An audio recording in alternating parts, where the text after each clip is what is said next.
Hi నిన్న జరిగిన మ్యాచ్లో అయితే ఎల్ఎస్జీ మళ్ళీ 161 పరుగులు చేసినప్పటికీ మళ్ళీ ఓడిపోయింది. దీని ముందు మ్యాచ్ కూడా సేమ్ 167 పరుగులు చేశారు, గెలుస్తున్నారు కానీ గెలవలేదు, ఓడిపోయింది. ఎందుకంటే 160 పరుగులు దాటిన ప్రతిసారి వాళ్ళు ఫస్ట్ బ్యాటింగ్ చేసిన ప్రతిసారి గెలుచుకుంటూ వచ్చారు. కానీ వరుసగా అయితే 2 మ్యాచ్లు 160 పరుగులు పైన చేసినప్పటికీ ఓడిపోతూ వచ్చారు.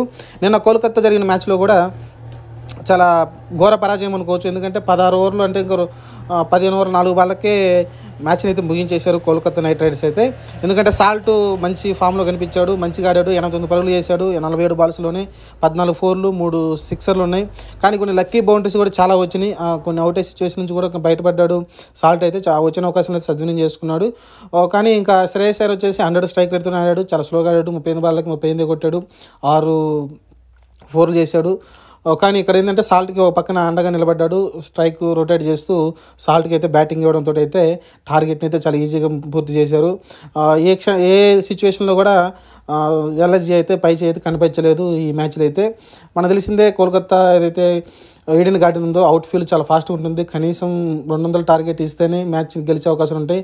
కానీ వీళ్ళు కొట్టింది 160 కాబట్టి దాన్ని వీళ్ళు 16 ఓవర్ లోపే కంప్లీట్ అయితే చేశారు కోల్కతా నైట్ రైడర్స్ అయితే. ఇంకా మిగతా బ్యాటర్స్ కూడా ఏం అవకాశం రాలేదు, 2 వికెట్లు పడ్డాయి అంతే. శ్రేయస్ అయ్యర్ అలానే సాల్ట్ అయితే మ్యాచ్ని ముగించేశారు. సాల్ట్ బ్రిలియంట్ ఇన్నింగ్స్ అయితే ఆడాడు. ప్రీవియస్లో కూడా 2 మ్యాచ్లు మంచిగా ఆడడం చూసాం. ఇంకపోతే ఎల్ఎస్జీ అయితే ఫస్ట్ బ్యాటింగ్ చేసి మళ్ళీ ఓపెనింగ్ పార్ట్నర్షిప్ పెద్దగా ఏం రాలేదు. మళ్ళీ కేఎల్ రాహుల్ 27 బాల్లో 3 సిక్స్లు 3 ఫోర్లు 2 సిక్స్లతో అయితే 38 పరుగులు చేశాడు. ఆ తర్వాత ఆయుష్ బదన్ అబ్దార్ పంపించారు, కానీ అది వర్కౌట్ ఏం కాలేదు. చాలా స్ట్రైక్ రేట్ చాలా స్లో అనిపించింది, 27 బాల్లో 29 చేశాడు. దీపక్ కూడా మళ్ళీ ఫెయిల్ అయ్యాడు, రెగ్యులర్గా అతను అయితే ఫెయిల్ అవుతూ ఉన్నాడు. స్టాయినెస్ ఫెయిల్ అయ్యాడు. ఇంకా పోరన్ ఒక్కడే లాస్ట్లో రావడంతో ఆ 160 పరుగులను వచ్చింది, లేకుంటే 140 దగ్గర ఆగిపోయి ఉండేది మ్యాచ్ అయితే ఎల్ఎస్జీ అయితే. కానీ లాస్ట్లో ఆ పుషప్ అయితే ఇచ్చాడు, 4 సిక్స్లు 2 ఫోర్లతో అయితే 45 పరుగులు చేశాడు పోరన్ అయితే. ఇంకా మిగతా ఎవరు బ్యాట్స్మెన్ అయితే అసలు ఆడలేదు. ఇంకా కృణాల్ పాండ్యా 8 బాల్లో 7 పరుగులు చేశాడు. ఆ తర్వాత ఇంకా చాలా స్లోగా ఉన్నారు అందరూ, బ్యాట్స్ అందరూ కూడా చాలా స్లోగా ఉన్నారు. ఒక పురన్ తప్ప మిగతా వాళ్ళ స్ట్రైక్ రేట్ అంత గొప్పగా ఏమీ నాకు అనిపించలేదు. అంతా స్లోగా ఆడేసరికి రన్ రేట్ అయితే చాలా తక్కువ ఉంది ప్రతి ఓవర్కి కూడా.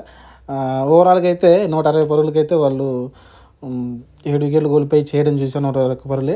తర్వాత ఏదైతే కోల్కతా నైట్ రైడర్స్ ఉందో చాలా ఈజీగా అయితే టార్గెట్ని అయితే చేశారనుకోవచ్చు. సాల్ట్ అలానే శ్రేయస్ అయ్యర్ మిడిల్ 2 వికెట్లు పడ్డాయి, కానీ అది పెద్ద ప్రభావం అయితే చూపించలేదు, చాలా ఈజీగా అయితే చేశారు. అలానే టేబుల్లో కూడా ఆల్రెడీ సెకండ్ ప్లేస్లో ఉన్నారు వాళ్ళు. ఈ 4 ఓవర్ల ముందే విజయం సాధించడంతో మంచి రన్ రేట్ అయితే వాళ్ళకి వచ్చింది. నెట్ రన్ రేట్ అయితే +1లోకి దాటిపోయారు వాళ్ళు అయితే.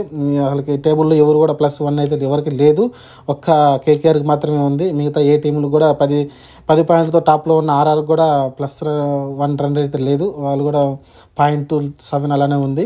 కాబట్టి మంచి రన్ రేట్ అయితే ఉంది. వీళ్ళు కొంచెం మ్యాచ్లు గెలిచారంటే టాప్ పొజిషన్లో టాప్ 2లో ఖచ్చితంగా వీళ్ళు ఉండే అవకాశం కనిపిస్తుంది.